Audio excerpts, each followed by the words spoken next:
வணக்கம். வணக்கம். இந்த ஜோசியம் அப்படின்றது எத்தனை சதவிகிதம் துல்லியமானது? 99% 99%. துல்லியமாக இருக்குது. அப்படியா? கரெக்டாக பார்க்கணும். அதாவது நம்ம டேட் ஆஃப் பர்த்து, டைமு, பிறந்த ஊர், அதோட உதயாஸ்தமனத்தை வச்சு கட்டம் மட்டும் பார்த்து பேசினா கரெக்டாக இருக்கும். இப்போ உங்கள் ஃபேமிலிக்குள்ளே என்ன நடக்குன்னு ஜோல்சருக்கு தெரியாதுல்ல. அப்போ அந்த கட்டத்தை வச்சு தானே நம்ம பார்த்து சொல்கிறேன். பார்த்து சொல்லுன அளவுக்கு என்னை பொறுத்தளவுக்கு 95%ம் நல்ல ஒரு பலம் தான் செய்துட்டு இருக்கிறேன். மற்ற நம்ம வந்துட்டு முன்னாடி வந்து உட்கார்ந்துட்டு இருக்கிறவருக்கு சாதகமாக பேசும்போது நமக்கு கஷ்டமாக இருக்கும். கட்டம் என்ன இருக்குதோ அந்த கட்டத்தில் அந்த கிரகம் இருக்கும்போது அந்த கிரகத்தோட பலத்தை சொன்னபோது நமக்கு இப்போ தசா காலங்கள் இருக்குது.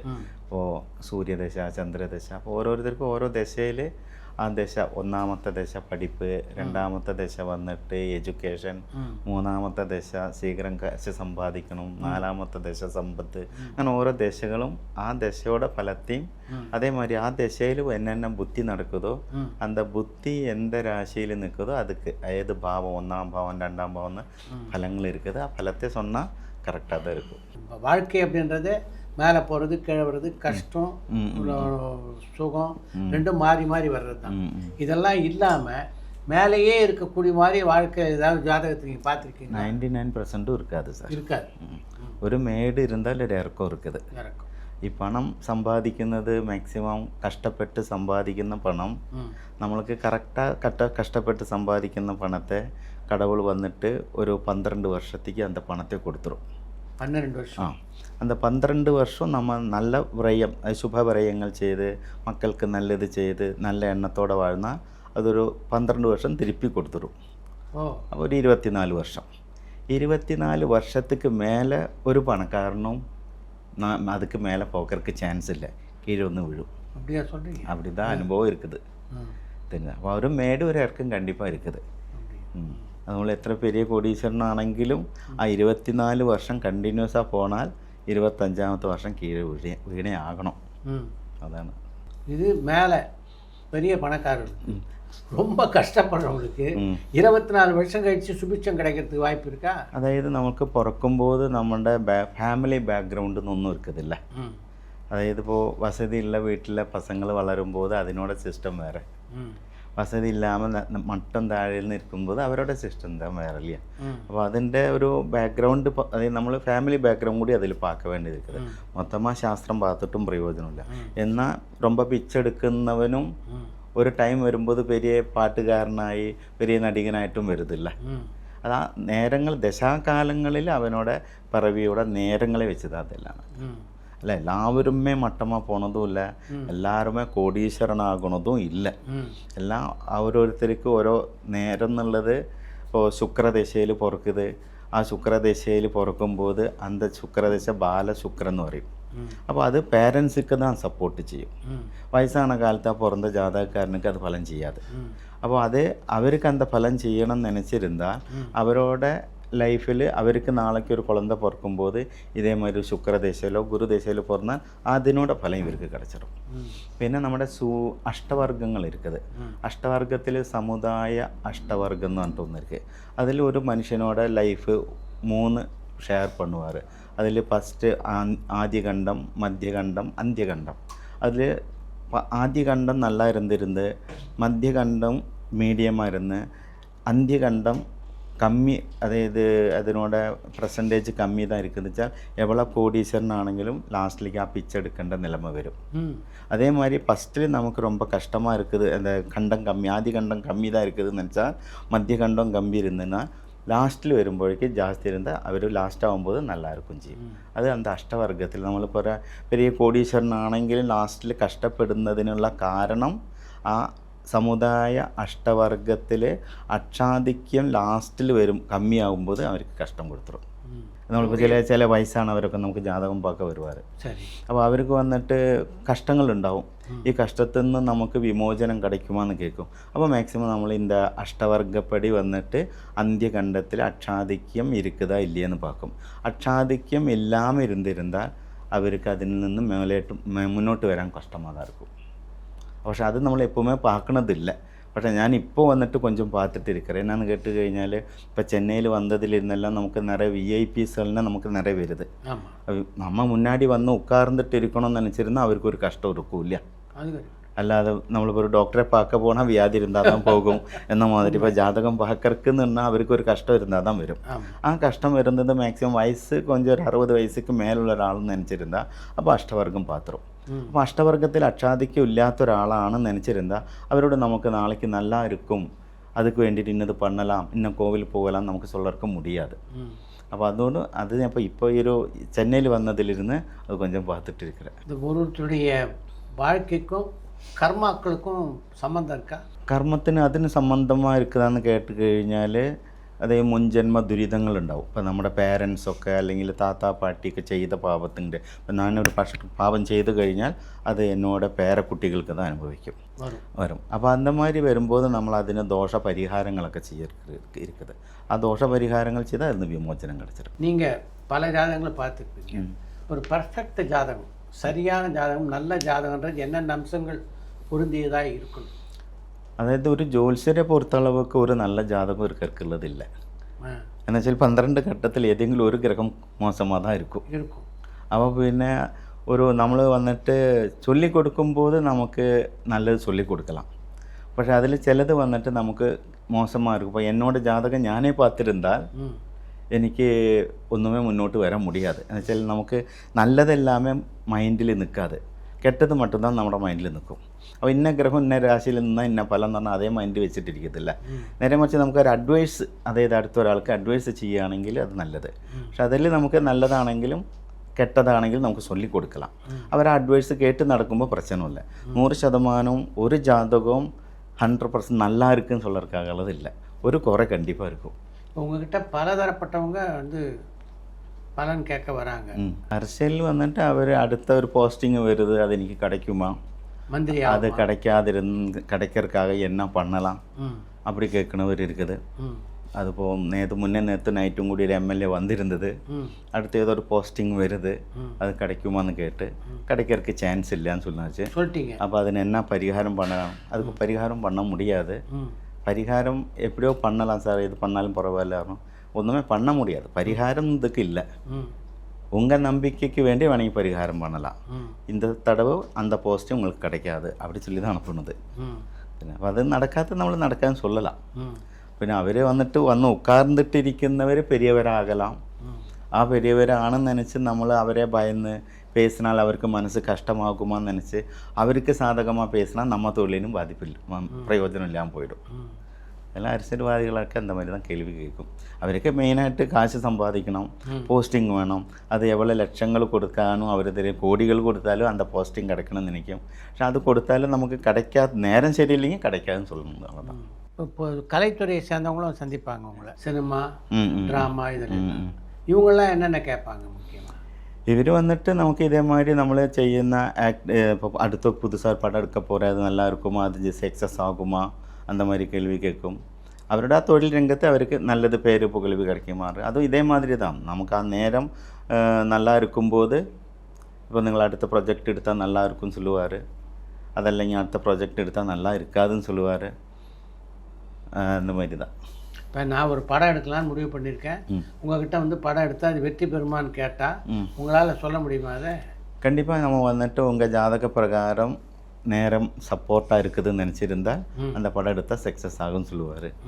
படம் நமக்கு நேரம் சரி இல்லாமல் இருந்திருந்தால் இந்த சமயத்தில் அது சக்ஸஸ் ஆகிறதுக்கு கஷ்டமாக இருக்குன்னு சொல்லுவார். എല്ലാത്തിനും നേരം തന്നെ. നമ്മുടെ മൈൻഡിൽ എന്ന് പറഞ്ഞു കഴിഞ്ഞാൽ ആരുമേ കെട്ടു പോകണമെന്ന് ആശിക്കുന്നതില്ല. എല്ലാവരുമേ കഷ്ടപ്പെട്ടാലും സമ്പാദിക്കണം എന്ന് നനയ്ക്കുന്നവരുത് എല്ലാവരും ഇരിക്കുന്നത്. ആരുമേ വന്നിട്ട് കഷ്ടപ്പെടണം എന്ന് നനയ്ക്കുന്നവരില്ല. അപ്പോൾ ഈ ഓരോ തൊഴിൽ ആരംഭിക്കുമ്പോൾ നമുക്കിപ്പോൾ ഒരു 3ാമത് ദശ നടന്നിട്ട് ഇരിക്കുന്ന ഒരാൾക്ക് അവർക്ക് സ്വന്തமாக തൊഴിൽ ചെയ്യണം, സ്വന്തமாக സമ്പാദിച്ച് അടുത്ത മുന്നിൽ നല്ല ഇരിക്കണമെന്ന് നനയ്ക്കും. അപ്പോൾ അങ്ങനെയുള്ള ഒരാൾ വന്നിട്ട് ഒരു ചിന്ന പയ്യനാണ്, ഒരു 10-25 വയസ്സിക്ക് മേലെ 30 വയസ്സുള്ളൊരു പയ്യനാണെങ്കിൽ അവർ പേരൻസ് கிட்ட വന്നിട്ട് ഞാൻ இந்த மாதிரி ஒரு தொழில் ஆரம்பிக்க போகிறேன், അല്ലെങ്കിൽ എനിക്ക് ഇന്നത് பண்ணணும். അപ്പോൾ அந்த பேரண்ட்ஸ் கிட்ட அவர் வந்து உட்கார்ந்து பேசும்போது பேரண்ட்ஸிനെ നമ്പിക്ക വയ്ക്കുന്ന மாதிரி தான் பேசும். അതായത് ഞാൻ എതിർപാർത്ത കാര്യം എനിക്ക് നടക്കണം, ஆ எதிர்பார்த்த காரியம் ഞാൻ நடக்கணும்னு நினச்சிருந்தா சார்கிட்ட எப்படி பேசினா சார் எனக்கு சாதகமாக வரும்னு ഞാൻ പ്ലാൻ பண்ணுறேன்.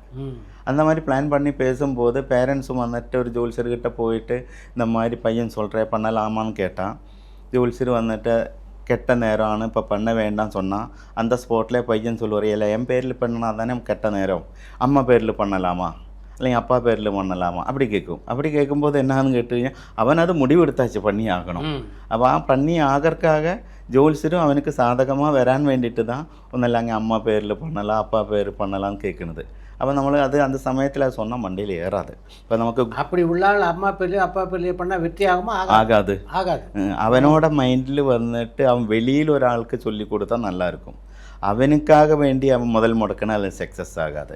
അപ്പോൾ ഒരു ഗുരുദശ നടന്നിട്ടിരിക്കുക. ഗുരുദശ നടന്നിട്ടിരിക്കുമ്പോൾ ഗുരുദശയിൽ ഒരു ബുധൻ ബുദ്ധി നടക്കുമ്പോൾ ശുദ്ധமாக நம்ம சொன்ன மண்டில் ஏறாது.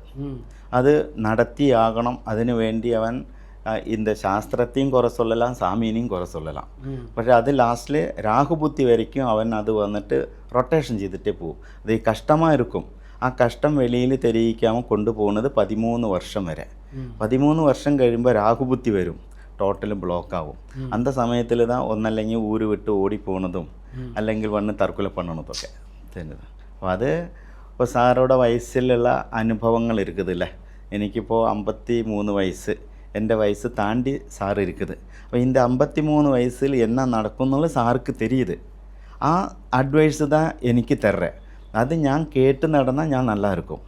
ഞാനത് കേൾക്കാமல் போனால் அடிபட்டதுக்கு அப்புறம் தான் சாரோட அட்வைஸு கேட்டது இருந்தால் நல்லா இருக்கும்னு தான் நினைக்கிறேன். அப்போ எல்லா லைஃப்பில் இப்போ ஒரு பையனுக்கு வந்துட்டு அப்பா தான் அட்வைஸு கொடுக்கும்.